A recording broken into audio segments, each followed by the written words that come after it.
Greetings, everyone, and welcome back to another installment of Healing Brothers Presents. It is time to deal with the pain. Today's episode is entitled, Can You Heal When the Trauma Continues? I am one of your co hosts, Brandon Jones, and I'm joined by the legendary Sam Simmons. How are you doing today, Sam, on this special Sunday edition? I'm good. How about you? I'm good overall. I'm good overall, and I feel like the clock just reset. I feel like we played a whole game. It was like an AAU tournament. You ever seen or heard about people who play AAU basketball? They can play like 6 games in one day. I felt like we just finished our first game, and now we're getting ready for the second one in about 20 minutes. So that's how I feel. Explain to me what you mean. Well, I felt like we just had this marathon of emotions, of figuring things out, or attempting to figure things out. I don't think anything was quite solved, and anguish of dealing with police killings in the midst of the pandemic and in the midst of the continuous gun violence in our community. And we've had yet another police killing that has gone viral for good reason. And I feel like we're right back where we started. Now it's cold outside. I think that helped because I think if this would have happened and it was August, it would have been it would have been 2020 summer all over again. But it's a little too cold. But people were still out there protesting for sure. I've seen reports of hundreds of people protesting. It looked like more than that than what I seen on the camera. But we're back. We're back to where we're ground zero. And people are, it's gonna be interesting to see how people show up to work tomorrow if they can or if they do, because those last 3 days of the week were just tough for people. So that's kind of what I'm saying, man. It's like we just played a whole long game. We thought we had a moment to breathe, and then next thing you know, somebody blew the whistle and said, "Get ready to jump back in the game." So that's where we're at. Hmm. Okay. So, so, so, what is your? Do you have any direct thoughts about what happened? The way it went down. Yes, I do. Um, I feel like Amir had no chance. I Okay. feel like I feel like that was a typical SWAT team process. Um, I felt like once if you watch the it's a very quick clip. I mean, he got killed in less than 9 seconds. If you watch the clip, I don't think he even heard the police come in. I know that they announced themselves, but he didn't really like wake up until that. If you slow it down, you see one of the officers like kicks the couch, and then he's Right. like pops up like whoa.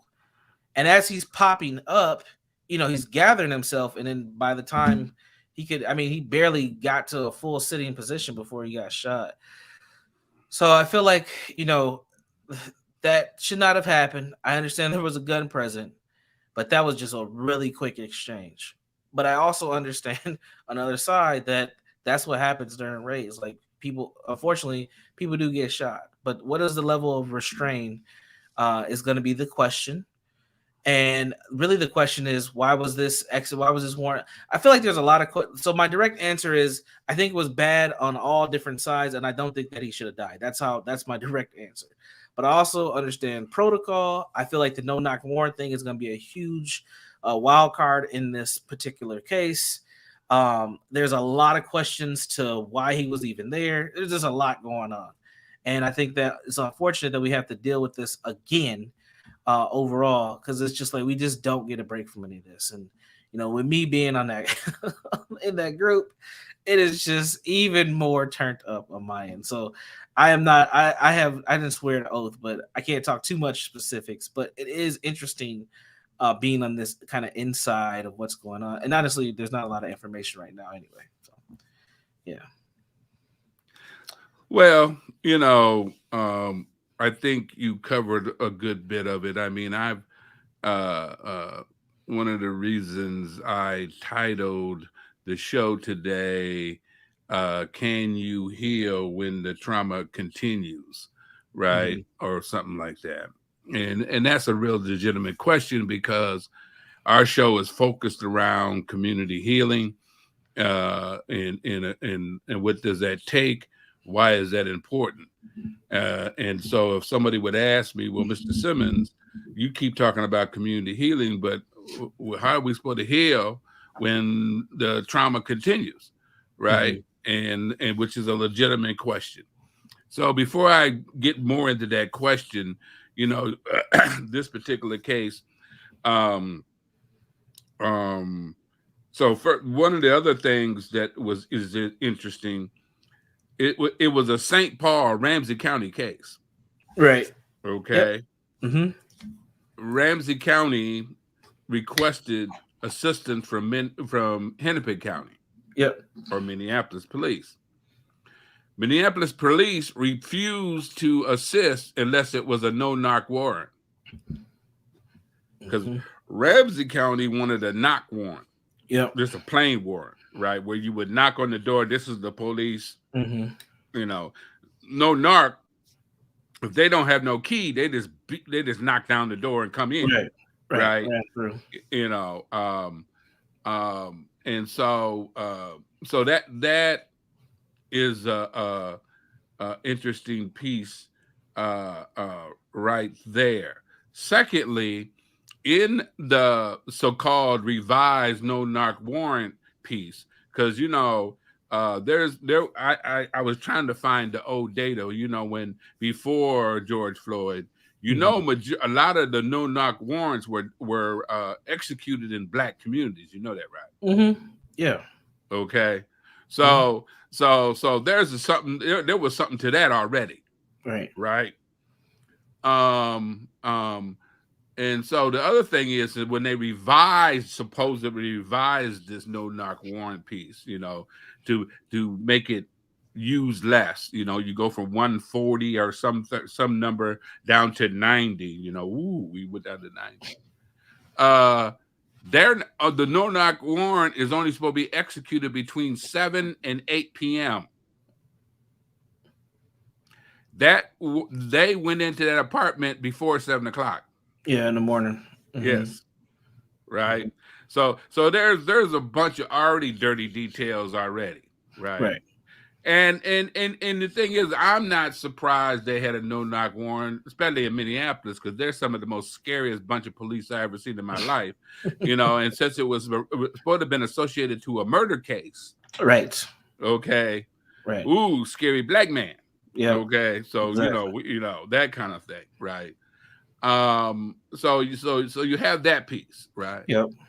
If you look at the still of the young man, his finger wasn't even on the trigger of the gun, right? So yeah, once you say Black man and a gun, so which brings into question, when it's a trip, when white gun order organizations put out, damn. A Black man should at least, with a license, should be able not to dive when he got a license. Right. So that's all the pieces around that. And then they interviewed two Black people, probably in their 40s, 50s, I think, probably in their 50s, somewhere in there. And the Black man said, yeah, it shouldn't have happened. We got to do some no-knock warrants. But I understand the police. If I came in and I seen a gun, I'd shoot him too. So, and he said the young man didn't have a chance, period, because of that. Okay? The Black woman is saying, wow, I mean, don't you have any kind of restraint? You got bulletproof vests and everything else, right? Right. And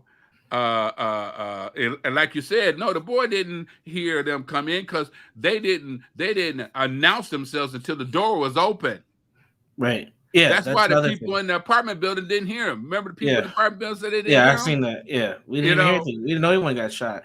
And that was like several people in the apartment said that. They didn't hear anything. On the same floor. Yeah. Which is Okay, or wild. we announced it loudly. When our new police chief, Yeah. Yeah. described it. Yeah. Originally, when they came out Right. that morning or that afternoon, it was announced loudly several times before entering, and Right. that is not what the body cam showed No, at no, all. no. Yeah. And we still ain't really got the body cam of the dude who did the shooting. Yeah. Yeah. Exactly. That's the Okay. key. That's The the key one who cam. they said did the shooting. Now remember, he was shot 3 times, so we know that Right. that wasn't just him. I wouldn't, although 3 times out of 16 times, like they like to shoot folks. Okay, that is like if you don't get more than 10 bullets in a brother, I guess he ain't dead. But I mean, so I guess that's something. But so you have all these pieces. And then there's some other questions I have, like what was going on where the young man felt like he had to sleep with a gun under him, right? I mean, Right. just the thought of that, right? Right. But the thing that got me, and now I'm gonna get real personal. The thing got me is I could be the interesting. I could be in my house on my couch. And with a no-knock warrant, they can run up in my house. I pay taxes. I pay their whatever, right? And you can run up in my house And execute. gun down, and I ain't safe in my own house. Mm-hmm. And people should think about that no matter who they are. Right. Okay? There's something about that whole thing that shook me for various reasons. Mm-hmm. And again, that's my whole thing that's been worrisome around this whole getting licensed as a black person for a gun, right? Yeah. Yeah. We got all kind of evidence. Once they see a black man with a gun or a black person with a gun, it's on and popping. Because white fear get black folks killed. Now I even say that in my presentation. Yeah. White fear get black folks killed. Now, the other really interesting thing that I think was just out to lunch in the media when this case first started, Mm-hmm. the media found a white woman in tears who don't even live in the building no more, talking about how scared she was. You got to give it. We got to find that clip, man. You can't. Yeah, Channel 4. When it first got announced, they found they ain't showed it since then now. Okay, but they found this white woman, in tears. I mean, literally crying. I was so scared, and she had just moved out. Right. I don't know how they found her. Right. She don't even live in the building no more. She made it. They gave the impression she lived on that floor. Right. There was so much stuff going on, and I was just so scared. I mean, we're talking about Riverfall tears. Mm-hmm. It's like what because it's like it's almost like the media got to make a sensational case out of what okay. Oh, so this was a scary floor. There were scary people. You know how that code stuff go. You know what I mean? But yeah, Man. So them white tears, and then there might be some folks who listen to, man, why he keep them? Yeah, them white tears, man, go a long way to make a case. Don't get it twisted. Okay, but so that's that's just my overview of the deal. From my standpoint. Okay, but the interesting piece also on terms of on top of that is the effect. Because when you came on the air, what you were talking about, the effect. The effect. Yeah. And it does. I think for some reason I just think this situation is affecting people in a real different kind of emotional way, right? We got all this stuff going on. We're catching hell at all ends, you know. And the other piece is it's becoming a little bit harder for the media to describe this young man as one of their usual suspects, because Yeah. because they like to dig up stuff. It's like the dead man got to defend his own self because they're more concerned about his character, like basically indirectly said, well, he wasn't that good anyway, so he probably should die. Right. That's almost the impression they give. Mm-hmm. He didn't live a perfect life, but we got a white man in northern Minnesota who sticks his arm or rides around in a field with a policeman's arm inside the window of his truck. And did that man even get any time? I think he got about 60 days, 90 days. Yeah, something like that. And then I think he hit him in the head. I mean, you talking about attempted murder, right? Yeah. Okay. And so the thing is how do we get around this kind of stuff when, because I often talk about this thing called compassion accountability in place of bias, right? And what I mean by that is, this trying to get people to change their bias is a hard deal. I don't know what we're going to do about that. But when you don't believe everybody that you come encounter with as a police officer, as a service provider, deserves compassion, that's a problem. Yeah. I don't care what reason you don't believe they deserve compassion. Yeah. Right? And then and want to justify why they deserve compassion and double down on it. Right? I mean, and the thing is then we want to see, so all of this stuff, believe it or not, and people don't think so, is all connected to some of the attitudes of our young people around violence. All of this stuff is connected.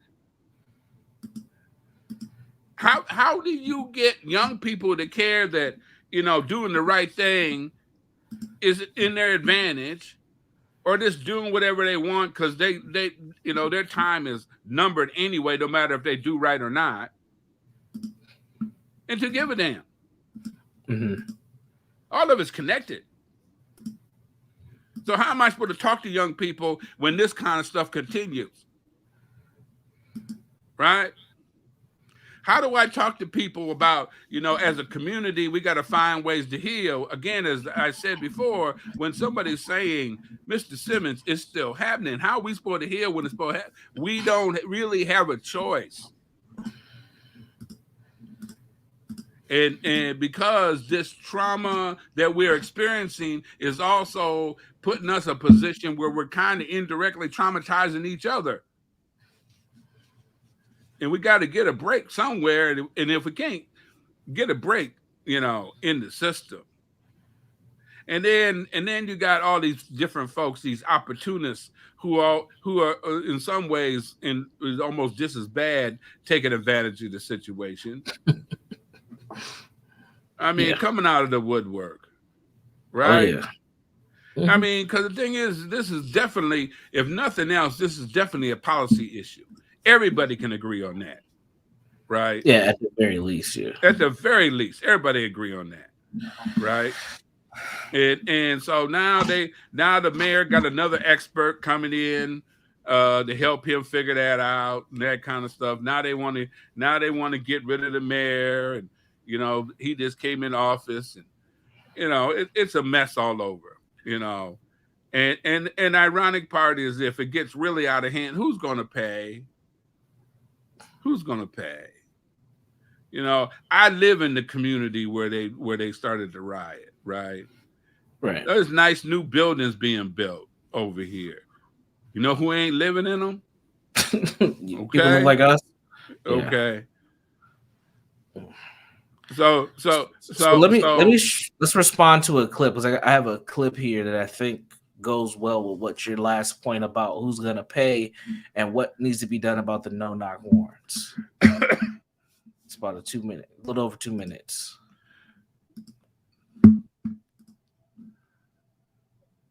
This one.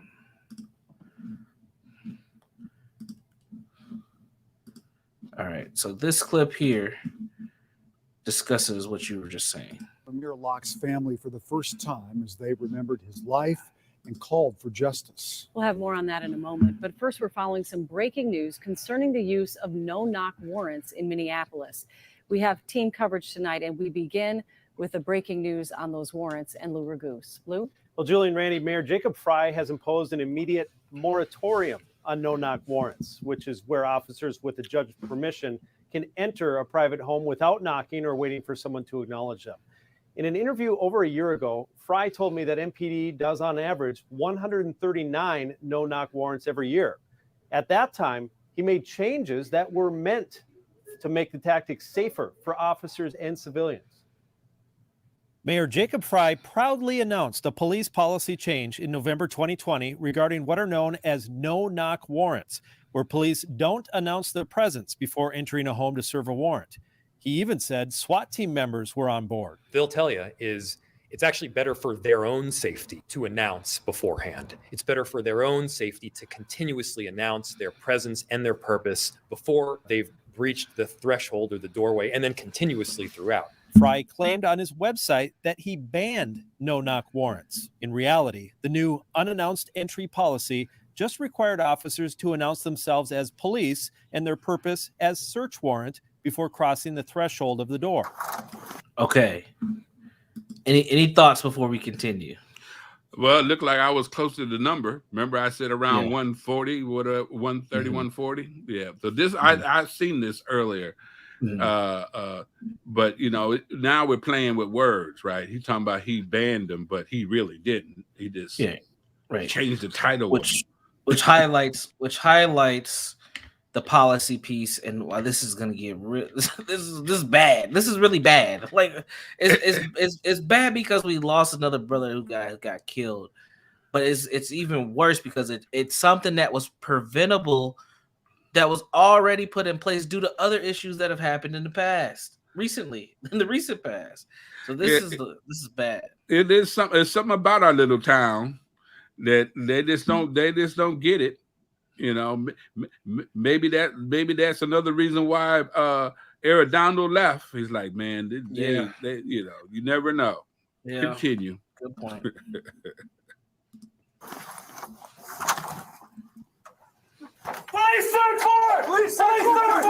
When viewing the body camera video of the shooting of Amir Locke, his family's attorneys questioned whether the announcement was made prior to crossing the threshold.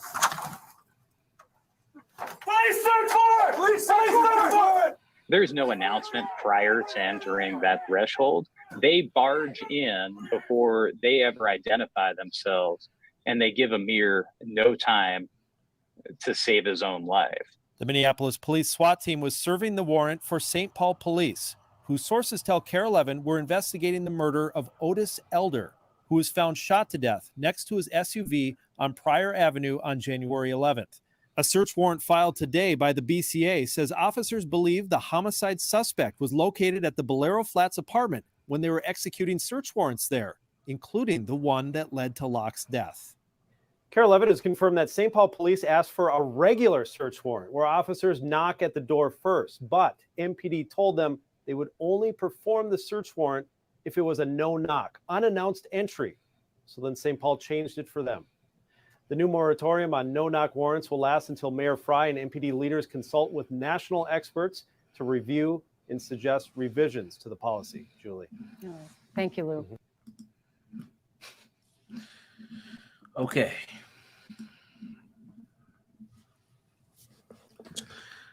Thoughts? Well, I mean, there's not a lot of added thoughts to all that because the interview I seen, they even talked about that whole idea that even with the new change, that those kind of warrants were only supposed to happen between between 7 and 8 p.m. right, and they went in before 7 o'clock. So there's a lot of shady stuff in this, right? But again, when you got a police department that is scary and so scared of black men as much as the Minneapolis Police Department, black suspect, murder suspect, like you really, I'm probably out of pocket for this, but the loss of a black life, right? Our response lately around in Minneapolis, our response around violence and that kind of stuff has been over the top because we got scared white folks, right? And the response has been much different. We got to do something, right? And so this whole idea of police reform is put on the back burner.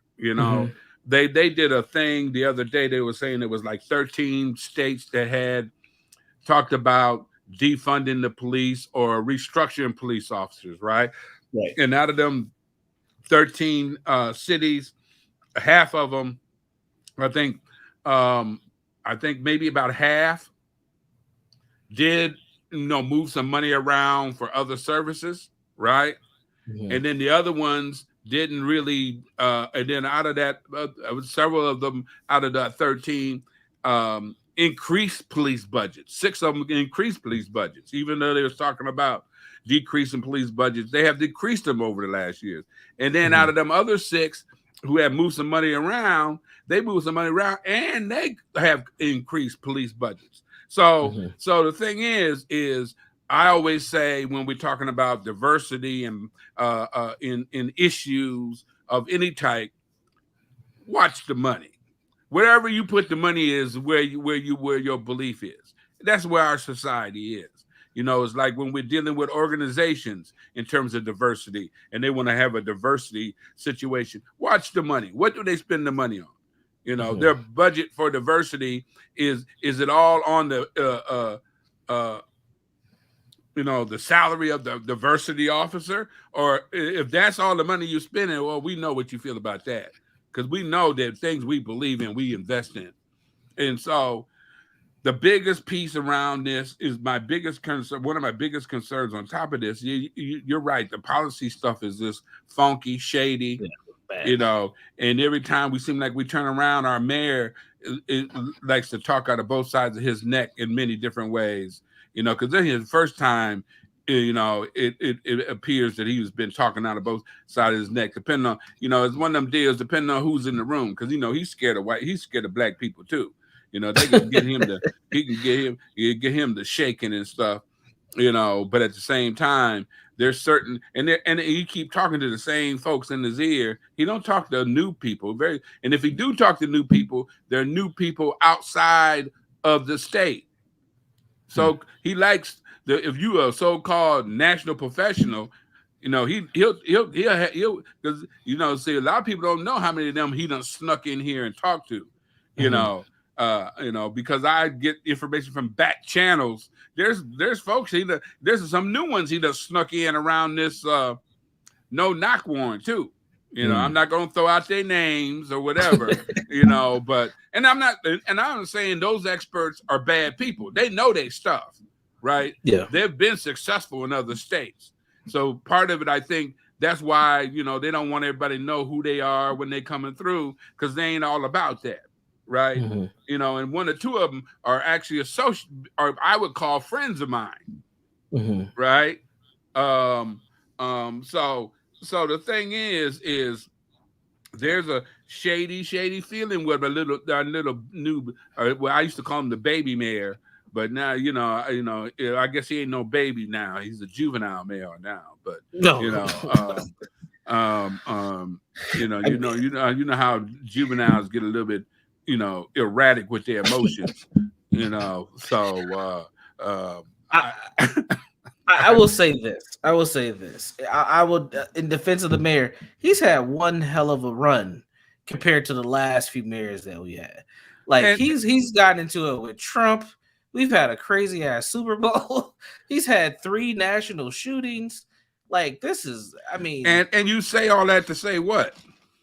That good luck, man. Like Well, is, you know, what I'm saying. Okay, let me try this on you. Let me try this on you. I am not trying to disparage our mayor unnecessarily. The thing is the problem that he has, and other mayors in our city have had this problem too. He ain't the only one, right? When they're under pressure, they get the stuttering and stuff, right? That's the problem. You know, I mean, thing is you know, when you get the stuttering and you ain't telling like the full truth, or it appears that you ain't telling the full truth, that's a problem. That is no, because I don't expect you to be perfect. Yeah. You know, and he seemed like a decent dude. Right. But he's easily swayed by people. Yes. I can say, yeah. And just in that clip we watched there, we can see the sway happen. Right. You can see it just with this particular clause. And this is one of those things where this is why I think that first press conference that happened the night of, I think this is why Nakima and the other Somali politician guy, I can't remember his name. I think his name was Amir. I think why they were so upset and saying the things they were saying, I think there was a lot of context that was missing. So people watching that, they were just thinking that they were just barging into the press conference. But it's just been this continuous swaying, as you say, and this lack of transparency that has led to this moment. And I think without that context, people really just and that's what I'm saying. I mean, the thing is being a mayor ain't easy, and I've known some of them personally. I was friends with a couple of them, former mayors, you know, and know their families and everything else. Okay, so but it ain't easy, right? And it ain't never been easy here in Minneapolis. Okay, because of the changes in a state that can't handle change very well, especially when the change includes color. Right, you know, no matter who's no matter who's in office. But the thing is when you know, it's one thing having advisors, right? You can have people come in and advise you and that kind of stuff, but you know, the buck stops with you, right? And so even if you ain't shady, when you start acting shady, people are automatically going to assume that you shady. You know what I'm saying? And that's all I'm saying, right? I mean, just in that news cast, that's just one simple version of shady. You know, you put on the website, we ended no-knock warrants, and basically you didn't, but you kind of fiddled with some words to make it sound like it was something different when it wasn't. Yeah, that's not good. No, you know, and that's really just one example of that kind of stuff. This is just the thing that blew up. So you mentioned something about the guns right activists speaking up.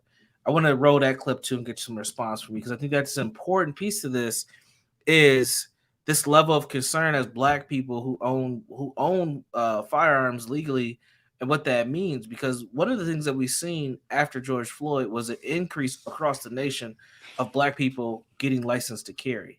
Right. We actually seen it after Ahmaud Arbery, but after George Floyd, like, people were definitely signing up for classes and getting their permits. And I do think that we should own guns. I think that's part of being a patriot and part of being a part of this country, is we should be able to own weapons. But but now it's like, does it even matter? Because of the stereotype and assumption is, if I have a gun, I'm seen as a threat. So whether I'm concealed to carry or not, it's like I'm liable to die. Now that's how people feel. Now this circumstance, I think, has a little bit of a caveat to it, because this was a warrant and they were raiding the place. But still, same thing with Philando Castile, right? I have a weapon on me, and next thing you know, I got a bullet in me. Like, it's crazy. So I want to get some feedback from you on this next clip.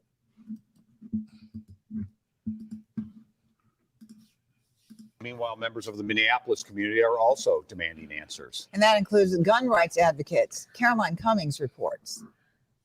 And the city of Minneapolis needs to wake up and come to the realization that we are in trauma. Pain is palpable among Minneapolis residents outraged over the police killing of Amir Locke, demanding answers about how it could have happened that Locke lost his life during the execution of a search warrant he wasn't even on. How did 9 seconds of an arrest warrant or a search warrant end up with a man's life? For members of the community group, the Unity Community Mediation Team that's tried to partner with the Minneapolis Police Department for 2 decades, this news feels all too familiar. As a young black man myself, I couldn't sleep last night because I seen my nephew, I seen myself when I was younger, and I seen my young son as he get older. And I asked myself, is this the reality that they gonna have to live? Locke's family says he lawfully owned a gun with a permit to carry. Amir was a gun carrying licensed individual. NRA should be excited about that. And gun rights advocates say this raises alarm since last year was a record year for gun ownership.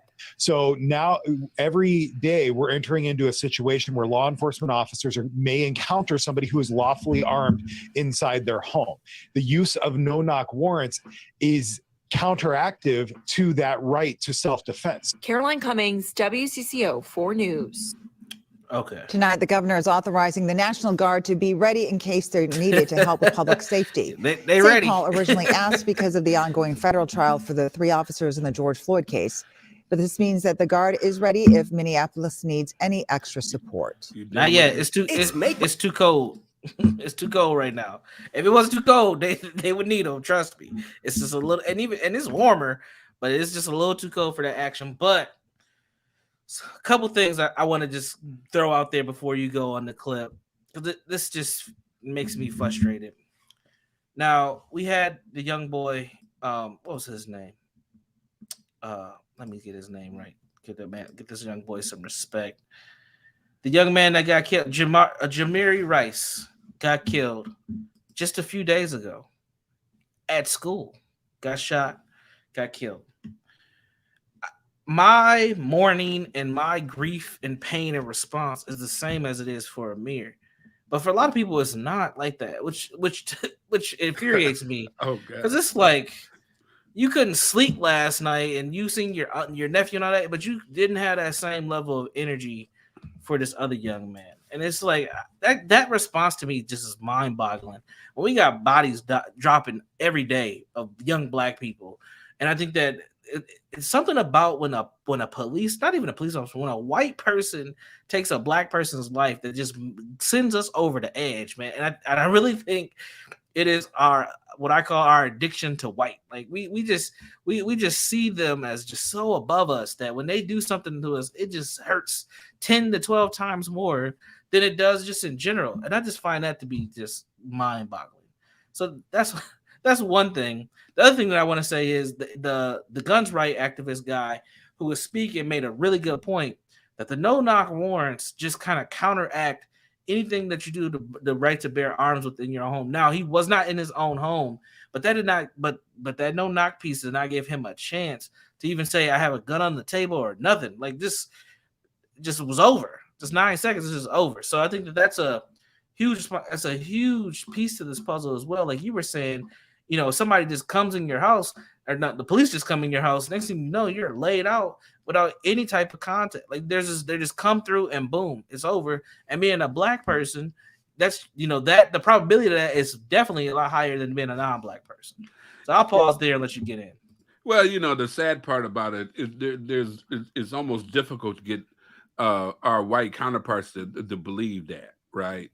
But the evidence is. I mean, if you really want to check the research and the evidence, has been true, right? And then we got 2 blatant examples right now for sure, probably more, but national examples. Philando in this example of gun ownership as a black man gets you killed, right?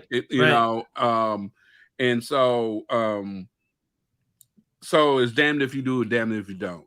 The response to a couple things. Now, you talking about our response to what we would call, the young man who got killed at the school the other day, Jamari Rice. Yeah, he gets killed, and that, you know, and he's just out in front of school talking to a bunch of kids, because the impression I get, the two boys who were shooting, I don't think the young Rice was involved with them. He knew them, but I don't think they were shooting at him. It was one of the other kids they were shooting at, and he got hit. But it doesn't matter, right? But the issue is you got, you know, Jamari Rice. I mean, we got a whole long list. There was like several shootings over the last week, right? You know, and when you say that, you know, when I watched the TV the other day and watched, you know, the people protesting, and you know, sometimes I do this, and you know, you can, you know, be mad at me or whatever. I sit back and I wonder, what do white folks think when they see this on TV, right? Or other folks from other communities when they watch this on TV. And then at the same time, remember, they get the same newscast that we get. So they're up on other murders in the community, right? And thinking about the response to those. And that ends up being a complicated thing.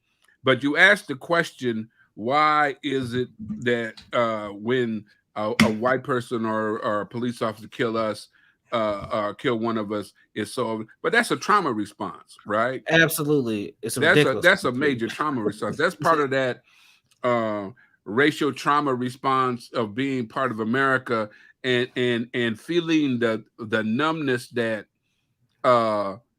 we don't own our lives, that our lives can be taken at any time. That's tapping into our ancestors' pain when that happens. That's the response. That's why the response is different, right? And at least that's my belief, because the thing is, we already got more data saying that, you know, the trauma that our ancestors felt, we feel it, and that some of that is passed down through our DNA. So that's it. That's why it's so overwhelming and hits us so hard, because it just validates to us, our insides, that our lives ain't ours. Because America has done a lot over the years to let us know your life ain't yours. Your life belonged to me, right? No matter, and even even if it's not said directly, by the response to Black bodies, in, you know, in terms of law enforcement, in terms of corrections, in terms of our own military, right? And in terms of medical care, your life belongs to me, right? And so that's, even if people don't think, you know, consciously that's true, internally there's an internal physical history of that. So that's my answer to why we respond in such a way. It's a trauma response, and that's why it's so important for us to really recognize that trauma response before, as a way, because if you put words to it, and I've seen it happen, when you put words to it, you can get past it enough so it don't harm you as much, right? I've seen it with young men. When you put words to what they're feeling and make it make sense, right? It makes sense. No matter how bizarre it feels, and you know, and the anxiety, I feel the same anxiety, right? It's like, how do we get us to have the same fervor in terms of addressing us, right? In terms of the deaths we cause each other. But you can't do that because we want to do this whole attitude of penalizing people, and we don't want to penalize each other, right? But the issue is the best way not to do that is examine where that comes from.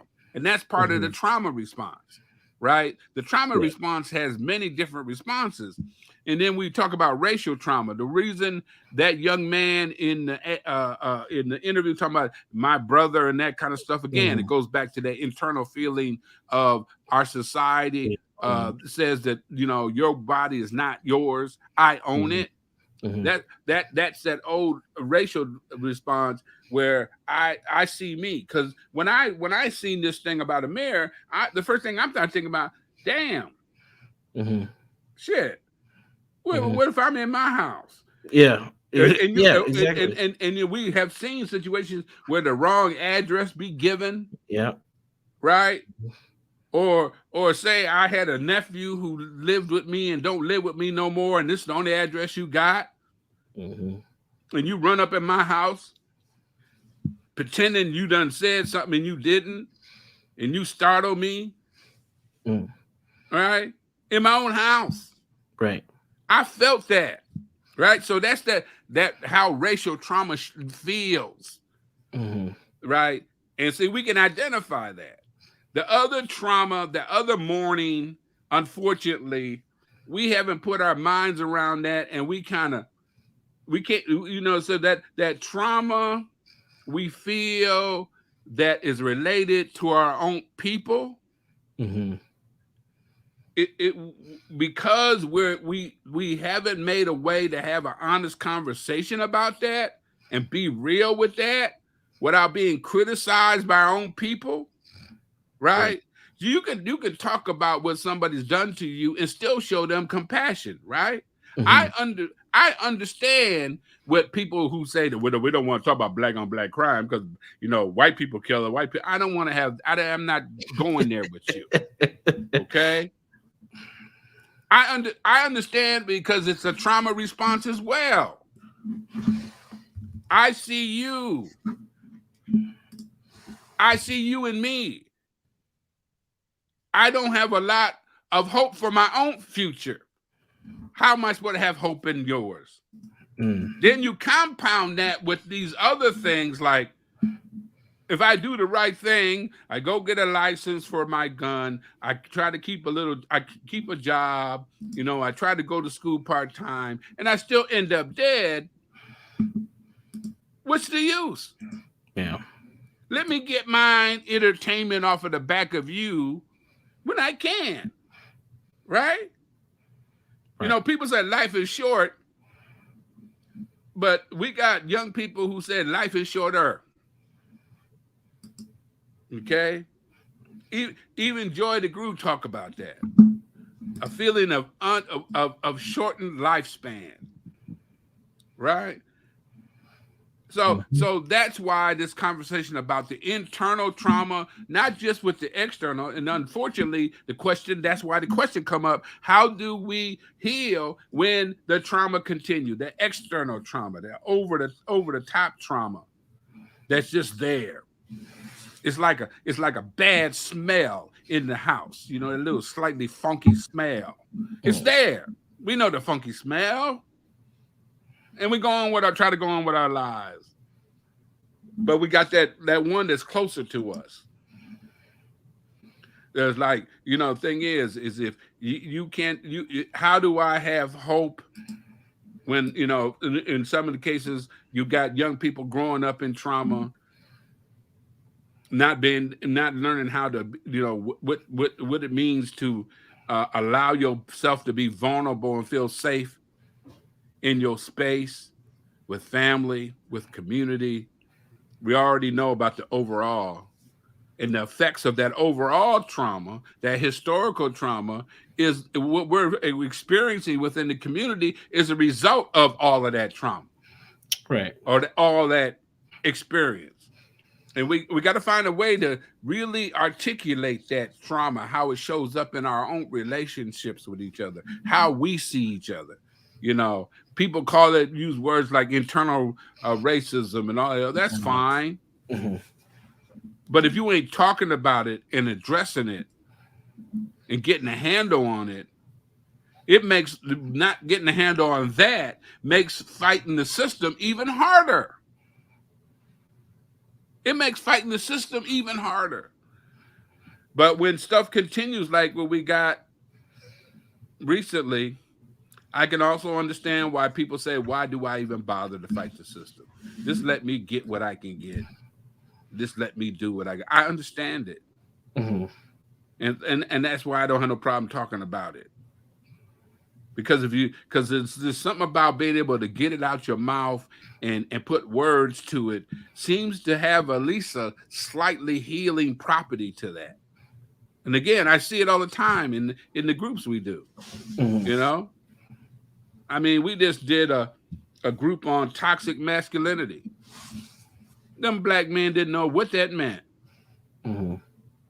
But I said, well, those are the terms that are used to prosecute you. How about that? Ooh. Term patriarchy. Didn't know that. They didn't know what that meant. Matriarchal. They didn't know what that meant. Had some deep conversations when I explained to them what it was. Right? And then when we got to matriarchal, it's like, you know, they say black community is a matriarchal community. What do you think about that? Oh, they got real deep on that. But again, I bring those things up. I'm not trying to move us to it. It's just that if you ain't talking about it, and so that people can understand what's going on, they don't have to like it. Or not, but at least when I hear from them, oh, that makes sense. And they started connecting dots to their own families. Right? Right. Things start making sense. They became, in that moment, they became less victims in a couple areas of their lives. And they'll do better for that. So, what do you think? We got a few minutes. I think this particular death of Amir is going to really push forward some new change, some political and policy changes here in the state. I think we've had too many of these incidents happen in too short of a time frame where this is like the final straw. And unfortunately, like I said, it's only February. We ain't even got to April and June and May and June yet, where it gets warmer here. So we are on pace to break our record that we broke last year when it comes to gun violence. It's going to be an interesting year. And when we have this conversation, in September and October, it's going to be interesting to look back to where we are today and say, damn, those last 8 months were very interesting. But I think, I don't know what this is going to do for policing. I know that Minneapolis Police Department is already short tons of officers. I know the crime is crazy right now. We got to be honest about that. We can't just sit here and say we're victims of the system when we got two parallel problems happening at the same time. And with now we have another public pushback towards police. I can see us losing more cops, which means there's going to be less people who are out there preventing or at least attempting to prevent crime. And I think we're about to see interesting things. We got to be understanding that police in our community, when you say preventing crime, that gets to be questionable too, right? Because of their response. Well, if you get, this just happened, and actually there's another video, we don't got time to show it, but if you have carjackings, for example, and you have, there are people who, when they do get caught, they're being connected to like 3 or 4 different carjackings. So that's what I mean. That's what I mean by preventing crime. They might not catch them to the 5th carjacking, but damn, at least they stopped the 6th one from happening. Well, that's true. They'll end up getting released because that's a whole other piece of this. Well, but I think my point is, you're absolutely right. When we're talking about prevention, we can't put that on cops. No, prevention, alone. Yes, no, it's a puzzle, man. It's not, there's not one solution, but how it gets, the narrative ends up being one way. And that's really what I'm focused on, is like how we discuss these things when we do have these conversations that you're saying, because when we discuss them, due to our trauma response, it's always a one-way street. Right. And it's very tunnel vision. And when we do that, we take no accountability for stuff. A lot of times as Black folks, we sound more like victims, and then we continue to see the community just fall apart even more than it already is. So when we talk about having courageous conversations and all that crap, we need to make sure that we're having a full holistic conversation so we can actually get to some of the roots of this stuff. because we can pull up the National Gun Violence Memorial. That's my number one go-to site when we talk about these things. You scroll down that thing, you're gonna see a lot of black faces, and it ain't just Minneapolis and St. Paul. It's all across the country. We have to do something about that. We are losing way too many people, and sadly, a lot of them black faces are women and children. And Right. that's something that is not being talked about. Oh, absolutely not. But see, but again, that's where that patriarchy and all the other craziness fits in there, right, in the conversation, right? But you're talking about with this particular case, the difficulty with this particular case is it's happening at the same time when we have members in the legislature is talking about being tough on crime. Yep. Giving more money to police officers, right? Yep. So we got two efforts that in some people's eyes are counter to each other. Right. I don't think so. I don't either. If they're dealt with appropriately. That's but what we got people who are taking sides. Yeah. Yes. Right. I think there's some policy stuff that could come out of this if we got folks to knock down their emotions, but we're also in a political year, right? We know that there's people who are more concerned about staying in office than caring about, especially when we're talking about outer state legislators. They give a damn but another Negro dying at the hands of a police, and there's some of, well, Sam, I think you're being awfully harsh. You don't know me. Well, the thing is, it looks that way. Just like we respond to what it looked like in the city, it looks that way. Yeah. And it feels that way. Okay. And see the problem again, and the community has the same problem. If we got to do two things at the same, time, or we gonna end up in the same place. Or worse. Right. Because with time, progression does not happen with time, it happens with actions. Right. And regression can happen if you have no action. So that's my fear. And that all or nothing stuff ain't gonna get us to a place that is gonna be comfortable for more people, no matter what color you are. So again, that if we're not addressing two things at the same time, we're gonna end up with nothing, or we're gonna end up with no change, right? And that's my fear. So, well, we got this show in this week. We will decide if we got this show in this week, and I hope it opened up discussion. That's I don't have much else to say. Well, we'll wrap it up there. We appreciate y'all. Thanks for coming to an earlier edition of Healing Brothers Presents. It is time to deal with the pain. Unfortunately, we have another issue for us to deal with here in the Twin Cities, amongst other things that are going on. So we hope that you all get the healing that you need, that you take some time for yourself, and that you hug your babies. We'll see you next week. Peace.